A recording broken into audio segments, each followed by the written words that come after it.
Hello दोस्तों। आज हम क्लास 10th अर्थशास्त्र चैप्टर 1 अर्थव्यवस्था एवं इसके विकास का इतिहास के most important VVI objectives question देखेंगे, जो हर साल बिहार बोर्ड में पूछे जाते हैं और पूछे भी गए हैं। तो चलिए वीडियो को हम स्टार्ट करते हैं। पहला क्वेश्चन है, मानव विकास की दृष्टि से भारत के पड़ोसी देशों में किस देश की आर्थिक स्थिति इससे बेहतर है? यानी मानव विकास की दृष्टि से भारत के पड़ोसी देशों में किस देश की आर्थिक स्थिति इससे बेहतर है? तो कौन से पड़ोसी देश है जिसकी आर्थिक स्थिति जो है मानव विकास की दृष्टि से बेहतर है? तो वह देश है श्रीलंका।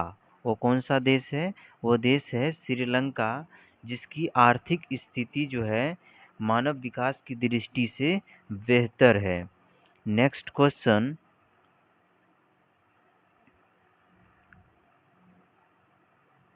निम्नलिखित में किस राज्य को एक पिछड़ा राज्य कहा जाता है? तो किस राज्य को एक पिछड़ा राज्य कहा जाता है?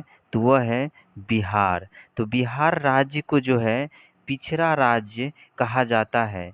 नेक्स्ट क्वेश्चन है, अर्थव्यवस्थाओं के मुख्य प्रकार हैं। तो अर्थव्यवस्थाओं के मुख्य कितने प्रकार हैं? तो अर्थव्यवस्था के मुख्य 3 प्रकार हैं। तो अर्थव्यवस्था के मुख्यतः कितने प्रकार हैं? तो 3 प्रकार हैं। नेक्स्ट क्वेश्चन है, इनमें से कौन से देश में समाजवादी अर्थव्यवस्था है? तो किस देश में समाजवादी अर्थव्यवस्था है? तो वह देश है रूस। तो रूस में जो है सो समाजवादी अर्थव्यवस्था है। नेक्स्ट क्वेश्चन है, सम्यक विकास की प्रक्रिया संबंधित है। तो सम्यक विकास की प्रक्रिया किससे संबंधित है? तो सम्यक विकास की प्रक्रिया जो है वह उच्च वर्ग से निम्न वर्ग से, यानी कि दोनों वर्ग, उच्च वर्ग और निम्न वर्ग, इन दोनों के दोनों से संबंधित है। यानी कि इसका आंसर हो जाएगा सी, सभी वर्ग से संबंधित है। यानी इस दोनों वर्ग, उच्च वर्ग और निम्न वर्ग, दोनों वर्ग से संबंधित है। नेक्स्ट क्वेश्चन है, भारत में नीति आयोग की स्थापना हुई। तो भारत में नीति आयोग की स्थापना कब हुई? तो भारत में नीति आयोग की स्थापना 2015 में हुई। तो भारत में नीति आयोग की स्थापना कब हुई? तो 2015 में हुई। नेक्स्ट क्वेश्चन है, इनमें से कौन आर्थिक क्रिया नहीं है? तो इनमें से कौन आर्थिक क्रिया नहीं है? तो इनमें से कौन आर्थिक क्रिया नहीं है? तो वह है बीमा। तो बीमा जो है सो आर्थिक क्रिया नहीं है। नेक्स्ट क्वेश्चन है, किस क्षेत्र को तृतीयक क्षेत्र कहा जाता है? तो किस क्षेत्र को तृतीयक क्षेत्र कहा जाता है? तो सेवा क्षेत्र को तृतीयक क्षेत्र कहा जाता है। तो किस क्षेत्र को तृतीयक क्षेत्र कहा जाता है? तो सेवा क्षेत्र को तृतीयक क्षेत्र कहा जाता है। नेक्स्ट क्वेश्चन है, भारत की आर्थिक व्यवस्था है। तो भारत की आर्थिक व्यवस्था कैसी है? तो वह है मिश्रित। तो भारत की आर्थिक व्यवस्था कैसी है? तो मिश्रित आर्थिक व्यवस्था है। नेक्स्ट क्वेश्चन है, इनमें से कौन से देश में मिश्रित अर्थव्यवस्था है? तो किस देश में मिश्रित अर्थव्यवस्था है? तो अभी आपको तुरंत बतलाए हैं, भारत देश। तो भारत देश में मिश्रित अर्थव्यवस्था है। नेक्स्ट क्वेश्चन है, इनमें से कौन योजना आयोग के पदेन अध्यक्ष होते हैं? तो इनमें से कौन सा योजना आयोग के पदेन अध्यक्ष होते हैं? तो इसका सही आंसर हो जाएगा प्रधानमंत्री। तो प्रधानमंत्री जो है सो योजना आयोग के पदेन अध्यक्ष होते हैं। नेक्स्ट क्वेश्चन है, डेबिट कार्ड संबंधित है। तो डेबिट कार्ड जो है सो किससे संबंधित है? तो यह एटीएम प्रणाली से संबंधित है। तो डेबिट कार्ड जो है किससे संबंधित है? तो एटीएम प्रणाली से संबंधित है। नेक्स्ट क्वेश्चन है, निम्नलिखित में कौन नवीकरणीय प्राकृतिक संसाधन है? तो कौन जो है नवीकरणीय प्राकृतिक संसाधन है? तो भूमिगत जल। तो भूमिगत जल जो है सो नवीकरणीय प्राकृतिक संसाधन है। नेक्स्ट क्वेश्चन है, भारत में योजना आयोग का गठन कब किया गया था? तो भारत में योजना आयोग का गठन 15 मार्च 1950 को किया गया था। तो कब किया गया था? तो 15 मार्च 1950 को भारत में योजना आयोग का गठन किया गया था। नेक्स्ट क्वेश्चन है, बिहार में जीवन यापन का मुख्य साधन क्या है? तो बिहार में जीवन यापन का मुख्य साधन है कृषि। क्या है? तो कृषि है। तो बिहार में जीवन यापन का मुख्य साधन क्या है? तो कृषि है। अगला क्वेश्चन है, देश में सब्जी के उत्पादन में बिहार का स्थान है। तो देश में सब्जी के उत्पादन में बिहार का कौन सा स्थान है? तो बिहार का दूसरा स्थान है। कौन सा स्थान है? तो दूसरा स्थान है। तो देश में सब्जी के उत्पादन में बिहार का कौन सा स्थान है? तो दूसरा स्थान है। अगला क्वेश्चन है, भारत के पड़ोसी देशों में किस देश की प्रति व्यक्ति आय सबसे अधिक है? तो भारत के पड़ोसी देशों में किस देश की प्रति व्यक्ति आय सबसे अधिक है? तो किस देश की प्रति व्यक्ति आय भारत के पड़ोसी देशों में सबसे अधिक है? तो वह है श्रीलंका। तो श्रीलंका हमारे जो पड़ोसी देश हैं उसकी प्रति व्यक्ति आय सबसे अधिक है अपने पड़ोसी देशों में। अगला क्वेश्चन है, निम्न में निम्न को प्राथमिक क्षेत्र भी कहा जाता है, यानी किस क्षेत्र को प्राथमिक क्षेत्र कहा जाता है? तो आपको बतला दें कि कृषि क्षेत्र को प्राथमिक क्षेत्र कहा जाता है। तो कृषि क्षेत्र को प्राथमिक क्षेत्र कहा जाता है। अगला क्वेश्चन है, जिस देश का राष्ट्रीय आय अधिक होता है वह देश क्या कहलाता है? तो जिस देश का राष्ट्रीय आय अधिक होता है वह देश विकसित देश कहलाता है। तो जिस देश का राष्ट्रीय आय अधिक होता है वह देश क्या कहलाता है? तो विकसित देश कहलाता है। अगला क्वेश्चन है, गरीबी कैंसर रोग की तरह है। गरीबी कैंसर रोग की तरह है किसने कहा? तो यह जो है सो अर्थशास्त्री कुजनेट ने कहा। किसने कहा? तो अर्थशास्त्री कुजनेट ने कहा था कि गरीबी कैंसर रोग की तरह है। अगला क्वेश्चन है, किस क्षेत्र को द्वितीयक क्षेत्र कहा जाता है? तो किस क्षेत्र को द्वितीयक क्षेत्र कहा जाता है? तो किस क्षेत्र को द्वितीयक क्षेत्र कहा जाता है? तो उद्योग क्षेत्र को द्वितीयक क्षेत्र कहा जाता है। तो किस क्षेत्र को द्वितीयक क्षेत्र कहा जाता है? तो उद्योग क्षेत्र को द्वितीयक क्षेत्र कहा जाता है। अगला क्वेश्चन है,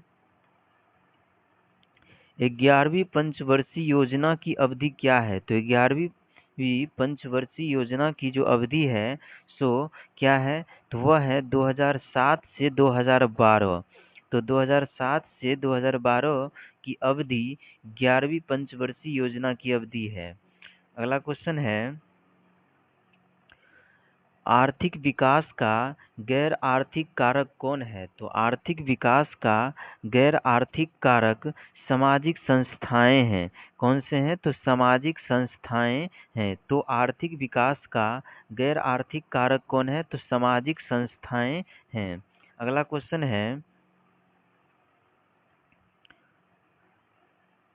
जीवन की भौतिक गुणवत्ता का सूचक है। तो जीवन की भौतिक गुणवत्ता का सूचक है ये सभी, यानी कि जीवन प्रत्याशा, शिशु मृत्यु दर और साक्षरता।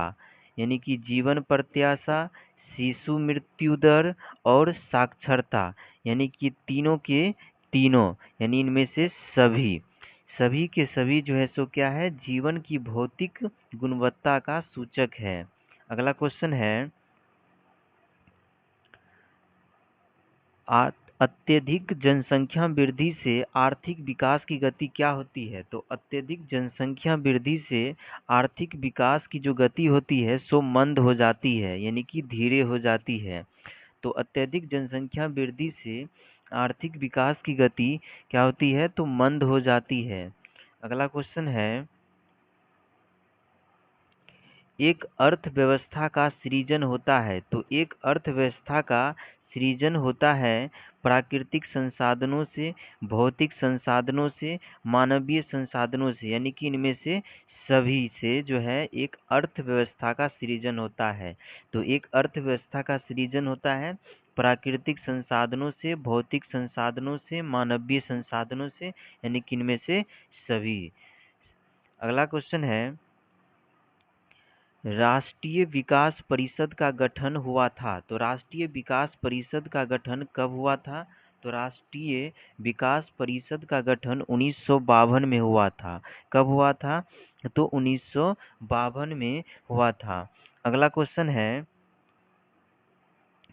किस अर्थव्यवस्था में उत्पादन के साधनों पर निजी अधिकार रहता है? तो किस अर्थव्यवस्था में उत्पादन के साधनों पर निजी अधिकार रहता है? तो वह है पूंजीवादी व्यवस्था। तो पूंजीवादी व्यवस्था में जो है उत्पादन के साधनों पर निजी अधिकार रहता है। अगला क्वेश्चन है, भारत की प्रथम पंचवर्षीय योजना का कार्यकाल क्या था? तो भारत की प्रथम पंचवर्षीय योजना का जो कार्यकाल था वह था 1951 से 1956, यानी 1951 से 56, 1951 से 1956 भारत की प्रथम पंचवर्षीय योजना का कार्यकाल था। अगला क्वेश्चन है, एक समाजवादी अर्थव्यवस्था में सर्वाधिक बल दिया जाता है। तो एक समाजवादी अर्थव्यवस्था में सर्वाधिक बल किस पर दिया जाता है? तो लोक कल्याण पर दिया जाता है। तो किस पर दिया जाता है? तो लोक कल्याण पर सबसे अधिक बल दिया जाता है। किसमें? तो समाजवादी अर्थव्यवस्था में। अगला क्वेश्चन है, निम्नलिखित में कौन मिश्रित अर्थव्यवस्था की विशेषता है? तो कौन जो है मिश्रित अर्थव्यवस्था की विशेषता है? तो निजी क्षेत्र और सार्वजनिक क्षेत्र, जहाँ ये दोनों क्षेत्र मिल जाता है तो वह जो है मिश्रित अर्थव्यवस्था कहलाता है, यानी कि ए और बी दोनों, यानी इसका सही आंसर हो जाएगा ऑप्शन सी। अगला क्वेश्चन है, बिहार एक राज्य है। तो बिहार एक कैसा राज्य है? तो बिहार एक कृषि प्रधान राज्य है। तो बिहार एक कैसा राज्य है? तो बिहार एक कृषि प्रधान राज्य है। अगला क्वेश्चन है, स्वतंत्रता प्राप्ति के बाद भारत का मुख्य आर्थिक उद्देश्य क्या था? तो स्वतंत्रता प्राप्ति के बाद भारत का मुख्य आर्थिक उद्देश्य क्या था?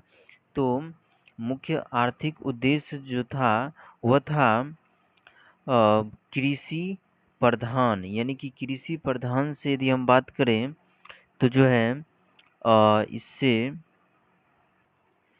बात करें तो तीव्र आर्थिक विकास, रोजगार सृजन, निर्धनता निवारण, यानी कि उपयुक्त में से सभी, यानी कि जो है स्वतंत्रता प्राप्ति के बाद भारत का मुख्य आर्थिक उद्देश्य है तीव्र आर्थिक विकास, रोजगार सृजन और निर्धनता निवारण, यानी कि उपयुक्त में से सभी। अगला क्वेश्चन है,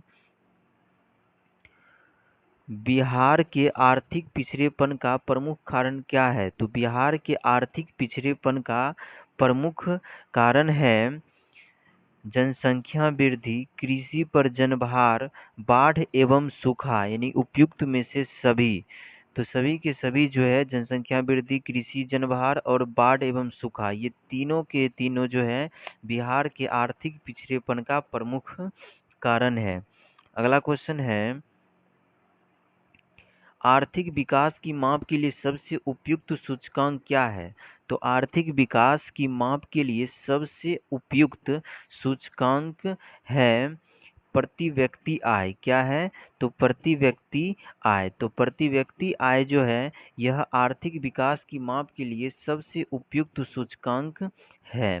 अगला क्वेश्चन है, जमशेदपुर में लोहा एवं इस्पात कारखाने की स्थापना कब हुई थी? तो जमशेदपुर में लोहा एवं इस्पात कारखाने की जो स्थापना हुई थी वह हुई थी 1907 में। कब हुई थी? तो 1907 में हुई थी। अगला क्वेश्चन है, विकसित अर्थव्यवस्था का उदाहरण है। तो विकसित अर्थव्यवस्था का उदाहरण है अमेरिका। कौन है? तो अमेरिका। तो अमेरिका जो है वह विकसित अर्थव्यवस्था का उदाहरण है। अगला क्वेश्चन है, विकसित देशों की कार्यशील जनसंख्या का अधिकांश भाग संलग्न है। तो अविकसित देशों की कार्यशील जनसंख्या का अधिकांश भाग किसमें संलग्न है? तो वह है प्राथमिक क्षेत्र में। किसमें है? तो प्राथमिक क्षेत्र में। प्राथमिक क्षेत्र जो कृषि क्षेत्र को कहा जाता है। यानी अविकसित देशों की कार्यशील जनसंख्या का अधिकांश भाग किसमें जुटा हुआ है? तो प्राथमिक क्षेत्र में जुटा हुआ है। ठीक है। अगला क्वेश्चन है, बिहार में किस प्रकार की फसलों का उत्पादन होता है? तो बिहार में किस प्रकार की फसलों का उत्पादन होता है? तो बिहार में जो है खाद्य फसल और व्यावसायिक फसल, यानी दोनों फसलों का जो है उत्पादन होता है। यानी इसका आंसर हो जाएगा ऑप्शन सी, ए और बी दोनों। अगला क्वेश्चन है, निम्नलिखित में किस क्षेत्र को प्राथमिक क्षेत्र कहा जाता है? तो किस क्षेत्र को प्राथमिक क्षेत्र कहा जाता है? तो आपको तुरंत बतलाएं, कृषि क्षेत्र को प्राथमिक क्षेत्र कहा जाता है। तो किस क्षेत्र को प्राथमिक क्षेत्र कहा जाता है? तो कृषि क्षेत्र को प्राथमिक क्षेत्र कहा जाता है। अगला क्वेश्चन है, आर्थिक संरचना का एक मुख्य अंग है। तो आर्थिक संरचना का एक मुख्य अंग है यातायात एवं संचार। यातायात एवं संचार यह जो है आर्थिक संरचना का एक मुख्य अंग है। अगला क्वेश्चन है, आर्थिक क्रियाओं का उद्देश्य क्या होता है? तो आर्थिक क्रियाओं का उद्देश्य क्या होता है? तो जीविकोपार्जन। जीविकोपार्जन जो है यह आर्थिक क्रियाओं का उद्देश्य होता है। तो जीविकोपार्जन जो है आर्थिक क्रियाओं का उद्देश्य होता है। अगला क्वेश्चन है, पशुपालन एवं मत्स्य पालन। पशुपालन एवं मत्स्य पालन किस क्षेत्र का अंग है? तो पशुपालन एवं मत्स्य पालन जो है यह प्राथमिक क्षेत्र का अंग है। तो किस क्षेत्र का अंग है? तो प्राथमिक क्षेत्र का अंग है। अगला क्वेश्चन है, निम्नलिखित में कौन सामाजिक संरचना का अंग है? तो कौन जो है सामाजिक संरचना का अंग है? तो कौन जो है सो सामाजिक संरचना का अंग है? तो शिक्षा, स्वास्थ्य सेवाएं और आवास, ये तीनों के तीनों जो है वह सामाजिक संरचना का अंग है। यानी इसका सही आंसर हो जाएगा ऑप्शन डी, यानी इनमें से सभी। अगला क्वेश्चन है, सामान्यतः किस देश के विकास का स्तर निर्धारित किया जाता है? तो सामान्यतः किसी देश के विकास का स्तर निर्धारित किया जाता है किस चीज से? तो किसी देश के जो विकास का जो स्तर होता है वह निर्धारित किया जाता है प्रति व्यक्ति आय से, साक्षरता दर से और स्वास्थ्य की स्थिति से। यानी कि इनमें से सभी, ऑप्शन डी। तो प्रति व्यक्ति आय, साक्षरता दर और स्वास्थ्य स्थिति, इन तीनों से जो है किसी भी देश की विकास का स्तर निर्धारित की जाती है। अगला क्वेश्चन है, निम्नलिखित में किस क्षेत्र को प्राथमिक क्षेत्र कहा जाता है? तो किस क्षेत्र को प्राथमिक क्षेत्र कहा जाता है? तो फिर ये क्वेश्चन रिपीट हो गया है। तो कृषि क्षेत्र को जो है प्राथमिक क्षेत्र कहा जाता है, क्योंकि ये जो क्वेश्चन है बहुत ज़्यादा बार रिपीट करता है बिहार बोर्ड। चलिए अगला क्वेश्चन है, विश्व पर्यावरण एवं विकास आयोग की स्थापना कब हुई? तो विश्व पर्यावरण एवं विकास आयोग की स्थापना 1983 में हुई। कब हुई? तो 1983 में। तो विश्व पर्यावरण एवं विकास आयोग की स्थापना 1983 में हुई। तो चलिए ये लास्ट क्वेश्चन है आज का। आर्थिक समृद्धि का संबंध है, तो आर्थिक समृद्धि का संबंध है किससे? तो दीर्घ काल से। किससे है? तो दीर्घ काल से। तो आर्थिक समृद्धि का संबंध है किससे? तो दीर्घ काल से। तो ये जो है हमारा पहला चैप्टर का पूरा मोस्ट इम्पोर्टेंट ऑब्जेक्टिव्स कंप्लीट हुआ। आपको ये क्वेश्चन कैसा लगा कमेंट में ज़रूर बतलाएं।